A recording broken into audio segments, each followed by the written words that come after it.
कि मरने के बाद मुर्दा अपने घर वालों को कितने साल तक याद करता रहता है और रोता रहता है। हमारी आपसे रिक्वेस्ट है कि इस हकीकत को जानने के लिए इस वीडियो को आखिर तक जरूर देखिएगा। मेरे दोस्तों, हम में से हर एक ये जानता है कि ये दुनिया की जिंदगी बस थोड़ी सी है। एक न एक दिन हम में से हर एक को मरना है और इस खत्म होने वाली दुनिया को छोड़कर अपने असली ठिकाना आखिरत की तरफ जाना है। और मौत एक ऐसा दरवाजा है जिसमें से हर एक को गुजरना है, चाहे वो बच्चा हो, जवान हो या बूढ़ा हो, हर एक को मौत के दरवाजे में से गुजरना है। जिस तरह के अल्लाह तबारक व तआला कुरान पाक में इरशाद फरमाता है, कुल्लू नफ्सीन जाए कतुल मौत, कि हर जानदार को मौत का मजा चखना है। यानी हर वो चीज जिसके अंदर जान है उसको एक ना एक दिन मरना है।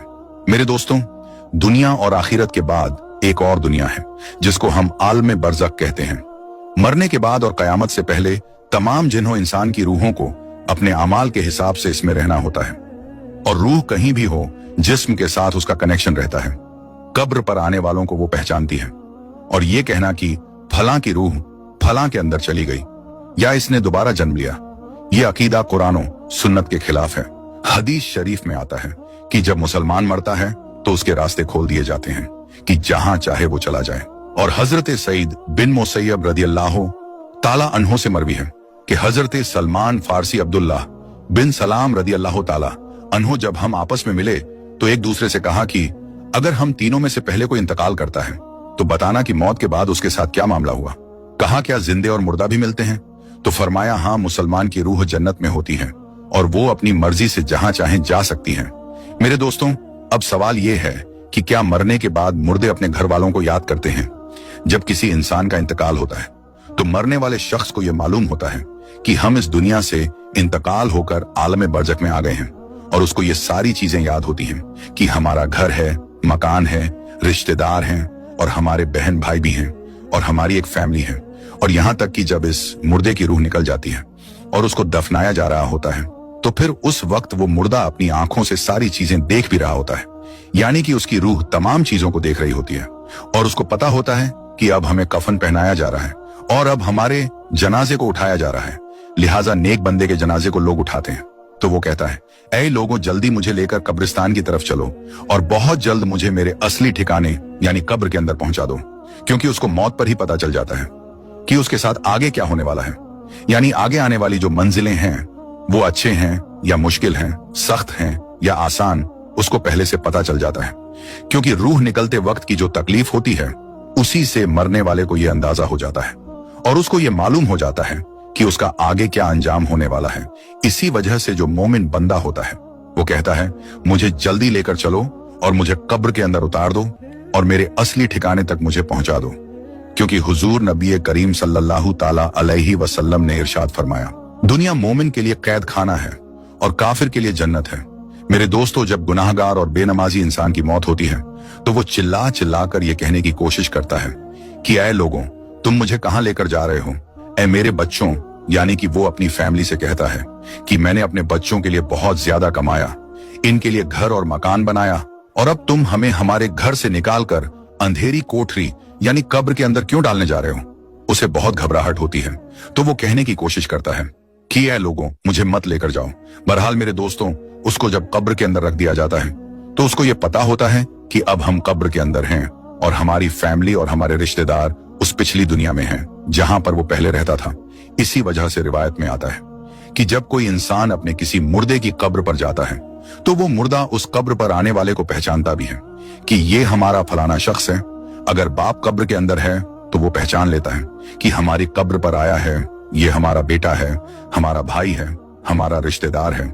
जिस तरह के हजरत अबू हुरैरा रदियल्लाहु ताला अन्हु से मरवी है कि नबी करीम सल्लल्लाहु ताला अलैहि वसल्लम ने इरशाद फरमाया कि तुम में से जब कोई शख्स अपने भाई की कब्र पर या फिर उस शख्स की कब्र के पास से गुजरता है जिसको वो दुनिया के अंदर जानता था, और वो उसको सलाम कहता है, तो वो उसका सलाम सुनता भी है और उसके सलाम का जवाब भी देता है, और वो कब्र पर आने वाले को पहचानता भी है। और अगर कब्र पर उसका कोई प्यारा रिश्तेदार जाता है तो कब्र वाले को बहुत ज्यादा खुशी होती है। लेकिन अगर मुर्दा गुनहगार होता है और अपने गुनाहों की वजह से सजाएं भुगत रहा होता है तो वो कब्र वालों को पहचान कर भी उसकी तरफ कोई ध्यान नहीं देता, क्योंकि कब्र के अंदर उसकी जिंदगी बहुत कठिन हो जाती है और वो अजाब से परेशान हो रहा होता है। इसी वजह से उसका कब्र पर आने वालों की तरफ ध्यान नहीं होता। और जब हम किसी कब्रिस्तान पर जाते हैं और ये कहते हैं अस्सलामु अलैकुम या अहलल कबूर, तो वो कब्र वाले हमारे सलाम को सुनते भी हैं और हमारे सलाम का जवाब भी देते हैं। और बुखारी शरीफ की हदीस में है कि जब कोई शख्स अपने किसी मरहूम के लिए ईसाले सवाब करता है और जब उस ईसाले सवाब को तोहफा बनाकर उस मुर्दे को पेश किया जाता है तो वो बड़ा खुश होता है और उस वक्त उसको ऐसी खुशी मिलती है कि उससे पहले उसको ऐसी खुशी कभी भी नहीं मिली होती। बहरहाल मेरे दोस्तों, जो गुनहगार बंदा होता है उसे ये दुनिया बहुत याद आती है। वो ये कहता है कि हम बहुत ऐश की जिंदगी में थे, क्योंकि ये दुनिया की जिंदगी उसके लिए जन्नत थी। उसको कब्र के अंदर अजाब हो रहा होता है, इसी वजह से वो अपनी दुनिया की जिंदगी को याद करता है, क्योंकि दुनिया की जिंदगी के अंदर उसको सुख था और दुनिया की जिंदगी के अंदर वो इस तरह के अजाब में गिरफ्तार नहीं था। इसी वजह से गुनाहगार शख्स दुनिया की जिंदगी को याद करता रहता है और अपने घर वालों को याद करता रहता है। इसी वजह से इस्लाम में मरने वालों के लिए ईसाले सवाब करने को कहा गया है, क्योंकि ईसाले सवाब करने से जो गुनहगार होते हैं उनके गुनाहों की बख्शीश होती है और जो नेकोकार होते हैं उनके दर्जे बुलंद होते हैं। लिहाजा हमें हर हाल में अपने मरने वालों को याद रखना चाहिए और उनके लिए इसाले सवाब करते रहना चाहिए। और हमें चाहिए कि जब हम तौबा व इस्तगफार करें तो हम सिर्फ अपने लिए ही ना करें, बल्कि अपने तमाम रिश्तेदारों और मोमिनों के लिए भी करें। और मेरे दोस्तों, जो नेक बंदा होता है वो दुनिया की जिंदगी को याद नहीं करता, क्योंकि दुनिया की जिंदगी उसके लिए कैद खाना थी और उसके लिए कब्र की जिंदगी यानी कि आलमे बरज़ख की जिंदगी जन्नत होती है, क्योंकि उसके लिए कब्र में जन्नत का बिछौना बिछा दिया जाता है और उसको जन्नती कपड़े पहना दिए जाते हैं और उसकी कब्र को जन्नत के बागों में से एक बाग बना दिया जाता है और उसके कब्र में जन्नत की खिड़की खोल दी जाती है, जिससे जन्नत की खुशबुएं कब्र के अंदर उसको महसूस होती हैं और नेक बंदा बड़ी ही राहतों और सुकून में होता है। इसी वजह से उसको दुनिया की और अपने घर वालों की किसी किस्म की कोई टेंशन और फिक्र और परेशानी नहीं होती, क्योंकि अब वो अपनी उस जिंदगी में होता है जिसके अंदर उसको राहत और सुकून होता है और जिसके अंदर उसको हमेशा हमेशा रहना है। और वो उसी में खुश होता है, क्योंकि वहां पर उसको किसी किस्म की कोई दुख, परेशानी और तकलीफ नहीं होती, बल्कि उसके लिए राहतें ही राहतें होती हैं। और जो गुनहगार बंदा होता है उसको ये दुनिया बहुत याद आती है और वो कब्र के अजाबों से बहुत परेशान होता है। बहरहाल मेरे दोस्तों, जो असल चीज है वो अमल है। जिस तरह के अल्लामा इकबाल कहते हैं कि अमल से बनती है जिंदगी, जन्नत भी और जहन्नम भी। ये खाकी अपनी फितरत में न नूरी है न नारी, अमल पर ये सारी चीजें हैं। अगर इंसान के अमाल अच्छे हैं तो मौत से अच्छा कोई मैसेज नहीं, और अगर इंसान के अमाल खराब हैं तो मौत से बुरा उसके लिए कोई मैसेज नहीं।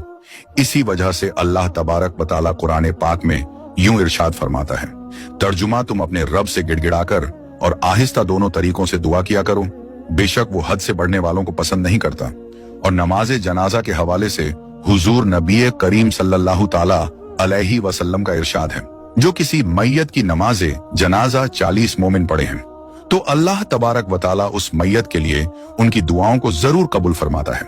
दूसरी रिवायत में है कि आप सल्लल्लाहु ताला अलैहि वसल्लम का इरशाद है, जिस मैयत की नमाजे जनाजा 100 मुसलमान पढ़े और उसके लिए दुआ करें तो उनकी दुआ अल्लाह ताला कबूल फरमाता है। और इमाम इब्ने कय्यिम रहमतुल्लाह अलैह इरशाद फरमाते हैं कि नमाज जनाजा का मकसद मैयत के लिए दुआ करना है, लिहाजा कब्र के पास खड़े होकर मैयत के लिए मगफिरत की दुआ करनी चाहिए। जिस तरह के हजरत अब्दुल्लाह बिन उमर रदियल्लाहु ताला अन्हु से रिवायत है कि नबी करीम सल्लल्लाहु ताला अलैहि वसल्लम जब मैयत को कब्र में रखते तो फरमाते बिस्मिल्लाहि व अला सुन्नती रसूलिल्लाहि सल्लल्लाहु ताला अलैहि वसल्लम, यानी कि अल्लाह तबारक व ताला के नाम से और रसूल अकरम सल्लल्लाहु ताला अलैहि वसल्लम के तरीके पर। और हजरत उस्मान बिन अफ़्फ़ान रदियल्लाहु ताला अन्हु की रिवायत है, वो कहते हैं कि जब रसूलुल्लाह सल्लल्लाहु ताला अलैहि वसल्लम मैयत को दफनाकर फारिग होते तो कब्र पर खड़े होकर फरमाते अपने भाई के लिए मगफिरत की दुआ करो, इसीलिए कि अभी इससे सवाल किए जाएंगे।